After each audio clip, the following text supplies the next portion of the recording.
web analytics is always kind of a statistical approach, right? It's never exact. It's never compared to an actual, like a web application, a backend application that can actually log in a specific transaction that really happened. And it's very common that we use 10, 20, depending on the kind of site and the kind of browsers that users use, a certain good percentage of the users are never going to show up in our data.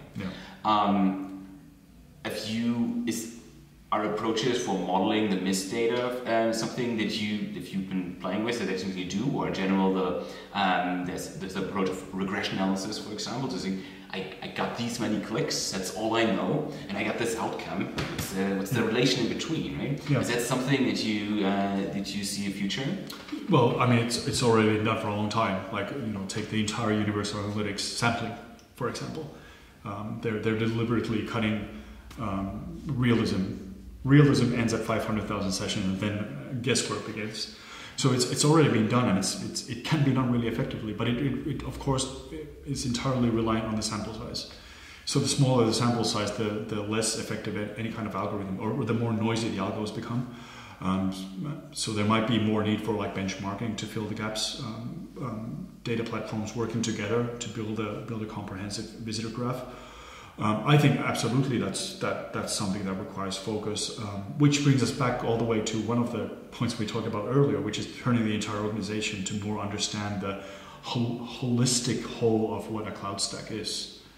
If you're collecting patchy data in BigQuery, for example, you can start improving it. You can start modeling those gaps. You can start filling in those blanks. It's not just about ETLs or ELTs anymore. It's also about just using ML to figure out what happened next. What happened with this trough? How do we fill those? How do we fill those missing pieces? So there's absolutely some truth in that, and I would assume that platforms start doing it. This is what Google Signals is also doing. With giving you a cross-device graph by getting real data from users who have enabled as personalization, and then filling in the gaps by extrapolating that to all your users, even those who haven't enabled it. So it's everywhere.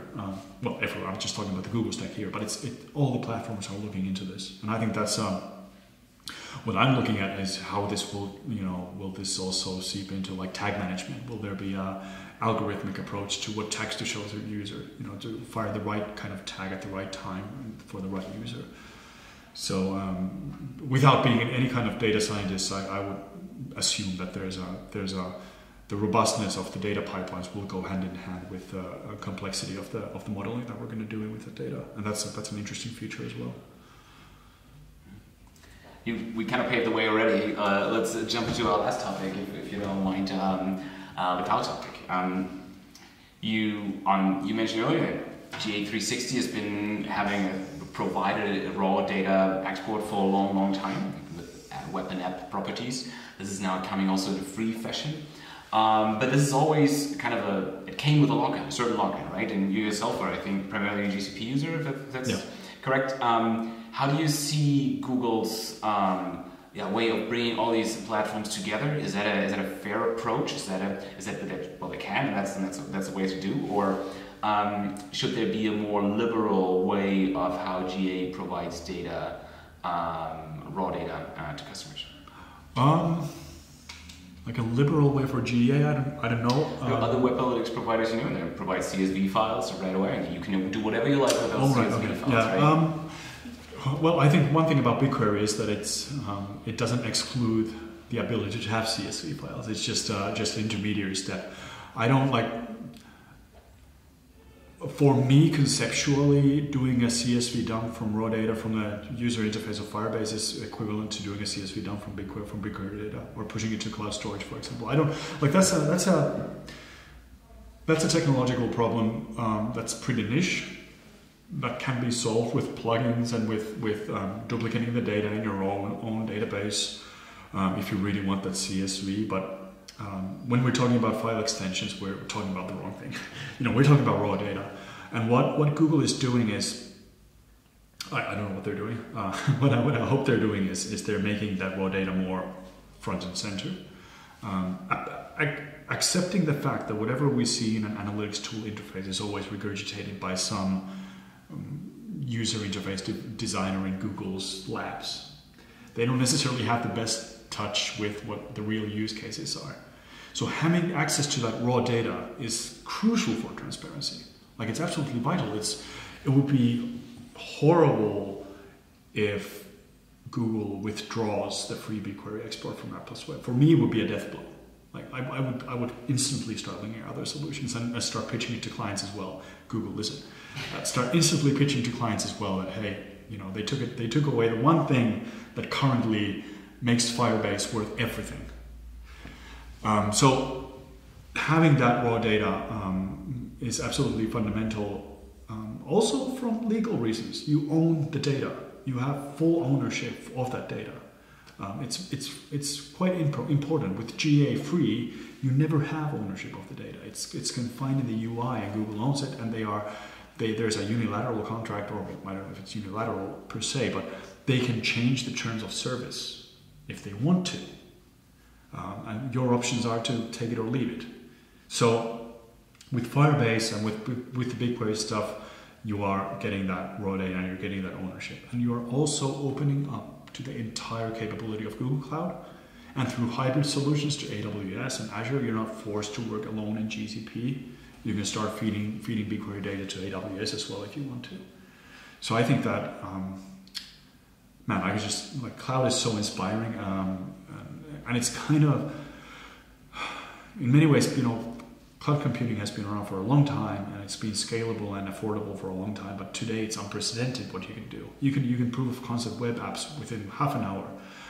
If you're running out of juice on your computer, you can fire up a virtual machine with, 64 cores and a terabyte of RAM, and start doing those calculations. And it's going to cost you a couple of euros.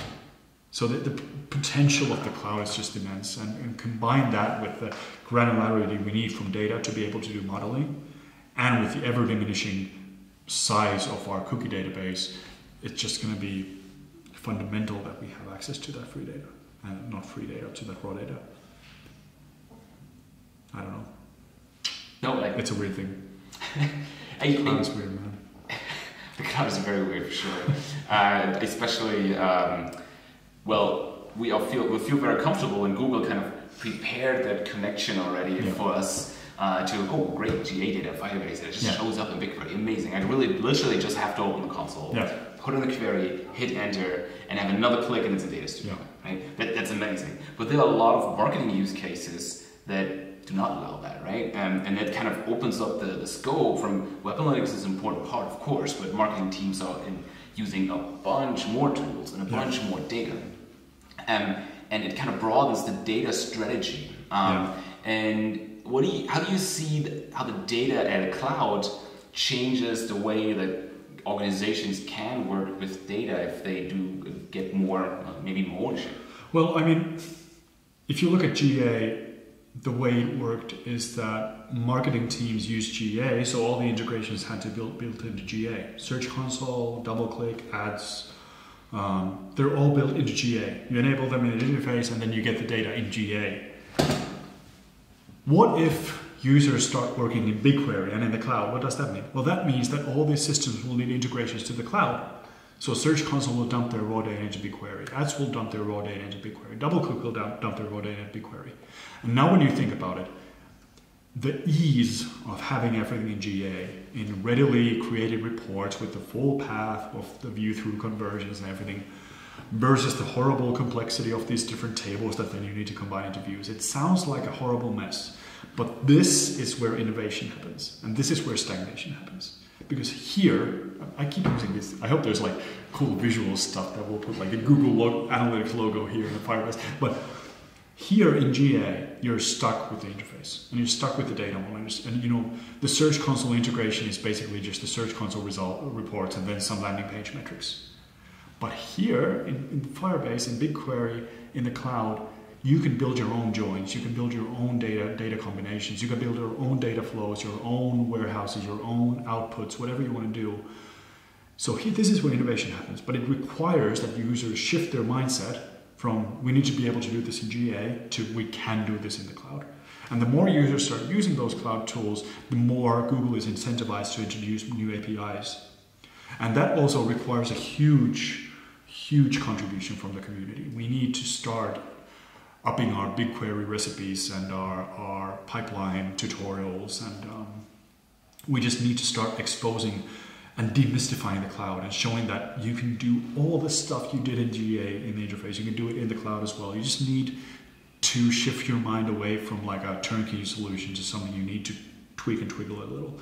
And I would imagine that there's going to be a proliferation of tools and components that are built on the cloud that abstract this stuff away, like data studio kind of things where you can pull in data that is raw from BigQuery, but data studio does the abstractions for you, or tools like Looker that are already doing it for BI data. And so I see cloud as, I keep on repeating this, I see it as a huge opportunity. It's a scary place for many because it, tying back to what I talked about today, raw data is pretty brutal in what it tells you about your organization. There's no algorithm there to fix your communication problems. It's going to be right there visible.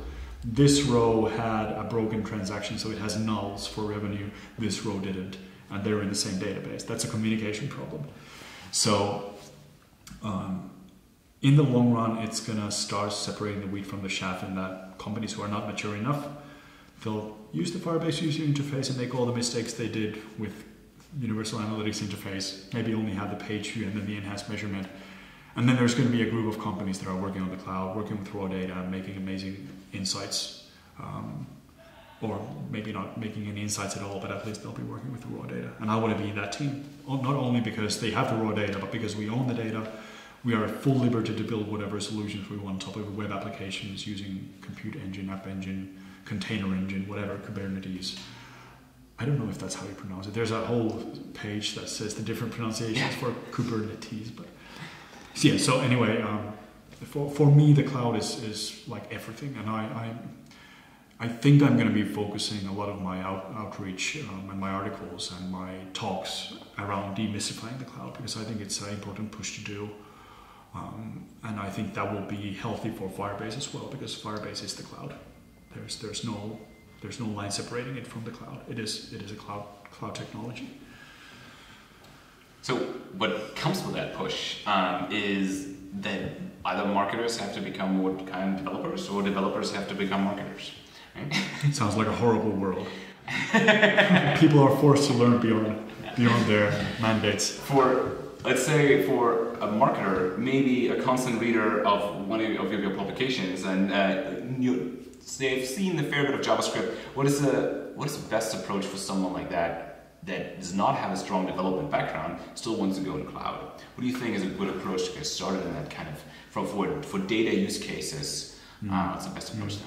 Well, for data use cases, it's very difficult to say anything generic. But some keywords is SQL, like absolutely. The thing about SQL is not just a language. It's a frame of thinking. If it abstracts, you have to switch your mind to not thinking in terms of like a something. How should I put this? It's not a linear experience. You don't just click a report and get what you need. In SQL, you have to think about so many different aspects, and you have to shift your mind to this kind of query landscape where you're thinking in terms of joins and tables and optimization and all those queries. So SQL is a huge way not just to become proficient in database mining, but also just to shift your mind to a completely different level of thinking when it comes to data. So SQL, and then in terms of like programming, like Python and R are both on equal footing. I personally always choose Python because it has applications for other things as well. But learning one of those tools allows you to take those SQL queries and start inputting them into applications, or using collaboratories like Google's Colab or Jupyter notebooks, which are like mind-blowing what they do to a data organization. Just imagine being able to share a group of Python queries where the user only has to change a couple of things. That's a great way to share knowledge as well. And then in the cloud itself, when you enter the cloud, you just have to have a use case in mind. You can't just go in there and start learning stuff. You have to have a use case in mind. If you want to build a web application that uses data, you would start with something like App Engine with a simple JavaScript or Python application running there that also pulls in data from BigQuery and displays it on the screen. There's a great group of there's a great specialization track in Coursera the data engineering specialization in the Google Cloud or something like that, which is a really great intro. It gets quite complex as well, but it's a great intro to how different cloud components come together in using data for something, for data science, for modeling, for TensorFlow. So that's a great specialization. But I think that, for me personally, I've always thought that it's been a myth to have this non-technical marketer. It's always been a weird thing that people wear as a badge and are somehow proud of being non-technical. I think it's weird, and I hope to alienate people from that frame of thinking and just show them that it's really not difficult. This stuff is, learning those languages is simple. SQL has a certain structure that is very approachable. You just have to understand how the database functions more than how the language functions. But the first times you approach that raw data and are able to build your own, select all visitors who had a user engagement hit yesterday, and seeing that result, that's cool. Then you start adding layers and layers and layers and layers. So I definitely, any marketer, for example, who's has trepidations about this stuff and fears how much there is to learn, well, it sucks, but there is a lot to learn, and you can choose to have it as a constant obstacle haunting your everyday, from your waking moment to your nightmarish dreams at night, or you can see it as a huge opportunity that forces you to expand your horizons and take a look at data science and data engineering, which I guarantee will keep you in business for a long time. I guarantee that. Awesome. I think on this bombshell, we can close it. Yeah. Thank you very, very much. Sure.